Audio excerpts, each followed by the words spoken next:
Hello. सो अपन पढ़ेंगे coagulation of blood या फिर ब्लड क्लॉटिंग जिसे बोलते हैं। सो एनसीईआरटी पर आएंगे अपन ऑब्वियसली, लेकिन एनसीईआरटी में थोड़ी चीज़ें उलट पुलट दे रखी हैं। कहने का मतलब है जो चीज़ें पहले होती हैं वो बाद में बता रखी हैं, जो बाद में होती हैं वो पहले बता रखी हैं। सो पहले इसको थोड़ा सा अपन फ्लो चार्ट की फॉर्म में देख ले रहे हैं एक बार, ताकि एनसीईआरटी और अच्छे से समझ आए। फ्लो चार्ट देखो ये बन रहा, ब्लड क्लॉटिंग का है। मानो तुम्हारे एंडोथीलियम क्या होती है? ब्लड वेसल्स की कैपिलरीज, ब्लड वेसल्स की जो लाइनिंग होती है उसको एंडोथीलियम बोलते हैं। वहाँ पर इंजरी हुई यानी कि ब्लड वेसल्स जो हैं वो रप्चर हुई मानो अपन की, क्या होगा? प्लेटलेट्स एक्टिवेट हो जाएंगी। जैसे ही एंडोथीलियम रप्चर होगी वैसे प्लेटलेट्स क्या हो जाएंगी? एक्टिवेट हो जाएंगी। और प्लेटलेट्स क्या रिलीज करेंगी? थ्रोम्बोप्लास्टिन। क्या रिलीज करेंगी? थ्रोम्बोप्लास्टिन। इसी थ्रोम्बोप्लास्टिन नाम की चीज़ की हेल्प से थ्रोम्बोकाइनेज इनएक्टिव फॉर्म में जो ब्लड में प्रेजेंट होता है वो थ्रोम्बोकाइनेज एक्टिव फॉर्म में कन्वर्ट हो जाएगा। यानी कि जो इनएक्टिव फॉर्म में था, जो इनएक्टिव तरीके से प्रेजेंट था, वो एक्टिव हो जाएगा। थ्रोम्बोकाइनेज जो होता है वो एंटी हिपैरिन होता है। एंटी हिपैरिन का मतलब कि वो हिपैरिन को इनएक्टिवेट कर देगा। अब हिपैरिन क्या काम करता है? देखो हिपैरिन करता है तुम्हारा हिपैरिन तुम्हारा क्या होता है? एंटीकोगुलेंट। वो ब्लड को कोगुलेट नहीं होने देता। तो सबसे पहले थ्रोम्बोकाइनेज जो है वो हिपैरिन को इनएक्टिवेट करेगा ताकि ब्लड क्लॉट हो सके। तो थ्रोम्बोकाइनेज जो एक्टिव फॉर्म वाला है वो प्लाज्मा के अंदर, मैंने जब प्लाज्मा पढ़ाया था तो बताया था कि प्रोथ्रोम्बिन नाम की चीज़ होती है जो इनएक्टिव फॉर्म में प्रेजेंट होती है प्लाज्मा यानी कि ब्लड के अंदर। तो with the help of calcium ions, देखो कैल्शियम आयन का बहुत इंपॉर्टेंट रोल होता है यहाँ पर obviously. And sorry for the noise अगर आपको आ रही है, क्योंकि कंस्ट्रक्शन हो रहा है मेरी सामने वाली बिल्डिंग में। तो थ्रोम्बोकाइनेज एक्टिव फॉर्म जो होती है ये किस में हेल्प करती है? ये प्रोथ्रोम्बिन को थ्रोम्बिन में कन्वर्ट कर देती है। थ्रोम्बिन एक्टिव फॉर्म है प्रोथ्रोम्बिन की ही। फिर थ्रोम्बिन क्या करता है? फिब्रिनोजिन को, जो ब्लड में प्रेजेंट होते हैं फिब्रिनोजिन, थोड़ा कुछ पूछ हो गया इसको हटा दो। फिब्रिनोजिन को थ्रोम्बिन क्या करते हैं? फिब्रिनोजिन जो सॉल्युबल फॉर्म है, ब्लड में सॉल्युबल होते हैं, ये मोनोमर्स होते हैं, उनको फिब्रिन में कन्वर्ट कर देंगे। किस में कन्वर्ट कर देंगे? फिब्रिन में। फिब्रिन कैसे होता है? पॉलीमर होता है। फिब्रिन होता है तुम्हारा पॉलीमर और इनसॉल्युबल होता है। ये ब्लड के अंदर कैसे होता है? इनसॉल्युबल होता है। तो देखो कैसे अपनी इंजरी से, एंडोथीलियम में रप्चर से अपन को क्या मिल गया? फिब्रिन। और हमारा अल्टीमेट गोल यही था कि अपन को फिब्रिन ही चाहिए था। फिब्रिन वैसे फिब्रिनोजन की फॉर्म में ब्लड में प्रेजेंट होता है, लेकिन वो मोनोमर होता है, इनसॉल्युबल होता है। अपन को इनसॉल्युबल एंड पॉलीमर फॉर्म चाहिए थी। इससे अब अपन क्या करेंगे? देखो मानो ये ब्लड वेसल है तुम्हारी, और ब्लड वेसल में ये लग रही तुम्हारी चोट, ठीक है ना। यहाँ पर ये येलो कलर के दिख रहे हैं, ये दिख रहे हैं ना तुम्हें धागे से, थ्रेड लाइक स्ट्रक्चर। फिब्रिन को ही बोलते हैं thread like structure. Thread like protein होती है तुम्हारी फिब्रिन। ये फिब्रिन दिख रही है ना, थ्रेड लाइक, ये फिब्रिन है। इनके बीच में जो गोल गोल आके फंस चुका है ये है तुम्हारे dead damaged form element of the blood. यानी कि जितनी भी तुम्हारे ब्लड में रप्चर हुई है चीज़ें वो यहाँ पर आकर फंस जाएंगी इन फिब्रिन्स के बीच में, और ऐसे तुम्हारा तैयार हो जाएगा एक वेब लाइक स्ट्रक्चर। क्या तैयार हो जाएगा? एक वेब लाइक स्ट्रक्चर, जिसे क्लॉट भी बोलते हैं। स्टार्टिंग में ये रेडिश ब्राउन कलर का होता है, इसको बोलते हैं सॉफ्ट क्लॉट है। कैसा क्लॉट है? सॉफ्ट है अभी।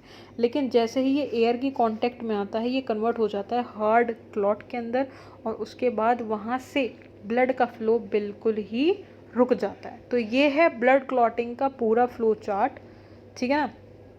काफ़ी इंपॉर्टेंट है। अपन को फिब्रिन चाहिए था लास्ट में, ताकि फिब्रिन की हेल्प से, फिब्रिन जो धागे लाइक स्ट्रक्चर है, थ्रेड लाइक स्ट्रक्चर बोलते हैं फिब्रिन को, उनके बीच में आकर फॉर्म्ड एलिमेंट जो डेड डैमेज्ड, ये भी फॉर्म्ड एलिमेंट से वो फंस जाएं और वहाँ पर वेब लाइक स्ट्रक्चर क्रिएट हो जाए, जाला टाइप बन जाए। अब जैसे मैं एक को बताऊँ, देखो बड़ा करके, इनके बीच में ये क्या है? आरबीसीज के फॉर्म्ड एलिमेंट्स हैं, ठीक है। अब इनके बीच में तुमको एक स्पेस दिख रहा होगा, ये खाली खाली सा ये वाला। इस स्पेस में जो प्लाज्मा आके फिल हो जाता है, प्लाज्मा फ्लूड फिल हो जाता है, जिसको सीरम बोलते हैं। Fluid, not particularly plasma.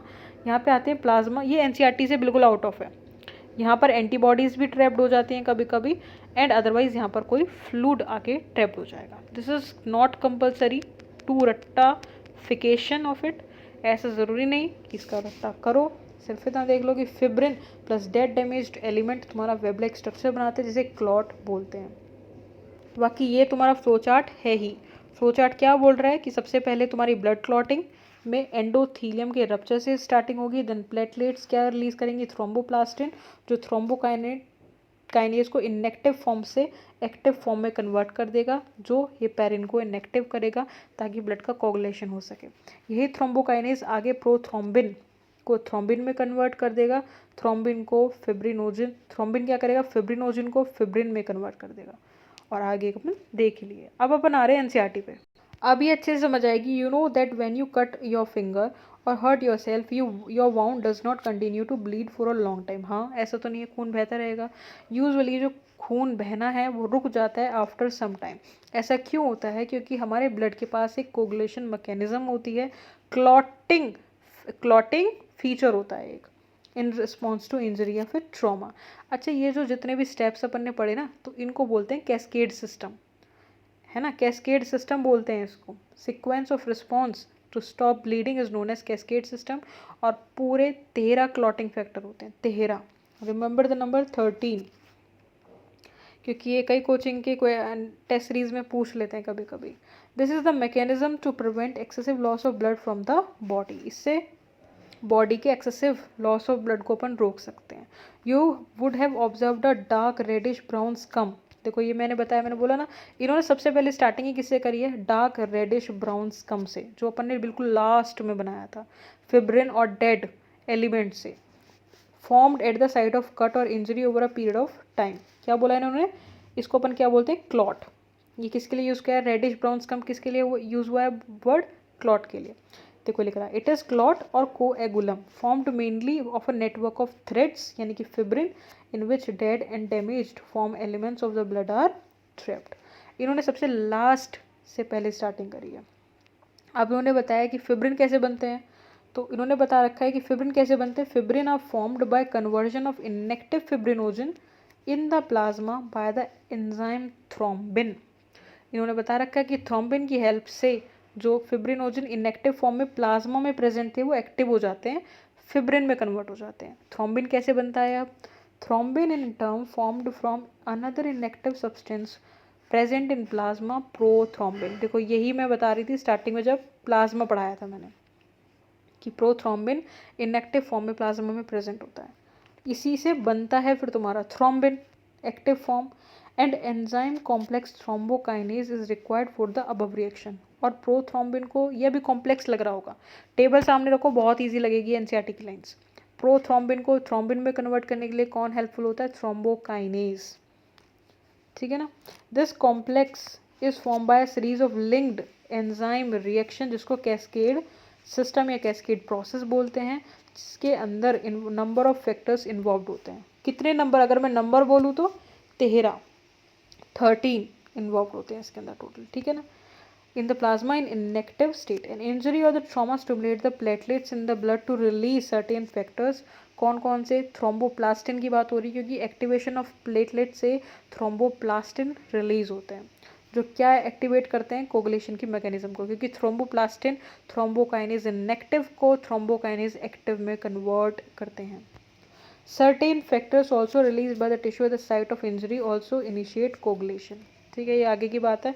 Main line देखो क्या आ गई, कि calcium ion play an important role in clotting. मैंने बताया कौन कौन से स्टेप्स में बता रखा, चाहो तो एक बार देख लो टेबल। देखो कैसे थ्रोम्बोप्लास्टिन ने क्या करा, थ्रोम्बोकाइनेज को थ्रोम्बोकाइनेज एक्टिव में कन्वर्ट कर दिया, उसने प्रोथ्रोम्बिन को थ्रोम्बिन में कन्वर्ट कर दिया, एंड देन थ्रोम्बिन ने फिब्रिनोजन को फिब्रिन में कन्वर्ट कर दिया, एज सिंपल एज दैट। फिर ये भी देख लो एक बार कि सॉफ्ट क्लॉट बनता है सबसे पहले फिब्रिन और डैमेज्ड फॉर्म्ड एलिमेंट से, वेब लाइक स्ट्रक्चर, इसको क्लॉट स्कम भी बोलते हैं, ठीक है ना, रेडिश ब्राउन स्कम। एयर की प्रेजेंस में रहकर ये सॉफ्ट क्लॉट हार्ड क्लॉट में कन्वर्ट हो जाता है with the period of time. Blood clotting और फिनिश नेक्स्ट में अपन कवर करेंगे लिम्फ, यानी कि टिश्यू फ्लूइड।